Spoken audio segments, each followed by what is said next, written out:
Hello বন্ধুগণ, আজকে আমি এসেছি আমার কুরিয়ার কালেক্ট করতে। আমি আজকে আপনাকে দেখাবো যে আমরা চায়নাতে কুরিয়ার কালেক্ট কীভাবে করি। এখানে চায়নাতে টেকনোলজিতে এগিয়ে, এটা তো আসলে বলা বাহুল্য। এই ডোরটা লক থাকে, আসলে এখানে একটা স্ক্যান আছে। যদি ডোর লক থাকে তাহলে আপনি ওখানে স্ক্যান করে আপনার কুরিয়ার থাকলে মাঝরাত্রে হলেও সেটা আপনি নিতে পারবেন আর কি, যে কোনো সময়।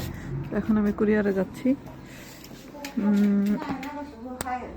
তো এটা হচ্ছে স্ক্রিন। এখানে আপনি নাম্বার, যদি আপনার কাছে কোড না আসে যে কোনটি হচ্ছে কত নাম্বারে, এই সেলফগুলোতে আসলে নাম্বার দেওয়া থাকে, যেমন 1-এর 2 নাম্বার, XXX, যাই হোক এখানে নাম্বার দেওয়া আছে। তো আমাদের কাছে এরকম কোড আসে, আর লাস্টের যে XX দেখছেন এটা হচ্ছে আমার পণ্যের প্রোডাক্টের নাম হবে। যেমন এখানে 0448, এটা একজনের প্রোডাক্ট।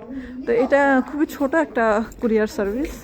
আমি যেখানে থাকি এখানে একটা খুবই ছোট, বিশাল বড় বড় কুরিয়ার সার্ভিস আছে।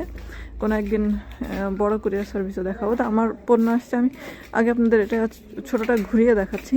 এই সেলফগুলোতে সব কুরিয়ারে ভর্তি। তো আমি আমারটা ছিল মনে হয় 23 নাম্বারে। তো আমি খুঁজি 23 নাম্বার কোথায়, এখানে 19 নাম্বার। আমারটা প্রথমেই ছিল আসলে। তো এই হচ্ছে 23 আমার কুরিয়ারের নাম্বারটা। আমার মানে না, একটু দেখতে হবে। আমার কুরিয়ারের নাম্বার হচ্ছে 2394। খুবই ছোট জিনিস আমি অর্ডার করেছি। 1 2 3 3-এর আমার কুরিয়ার 2394। আরেকটা আমার কুরিয়ার আছে, সেটা হচ্ছে এই ছোট, যেটা খুবই ছোট ছোট কুরিয়ারগুলো হয়, ওটা এখানে আসে। তো এটারও আমি নাম্বারটা দেখে নিই। আমি এটা দেখেছি, এটা আমার হচ্ছে 2nd নাম্বারে আছে। এটা আমি একটু খুঁজে নিই।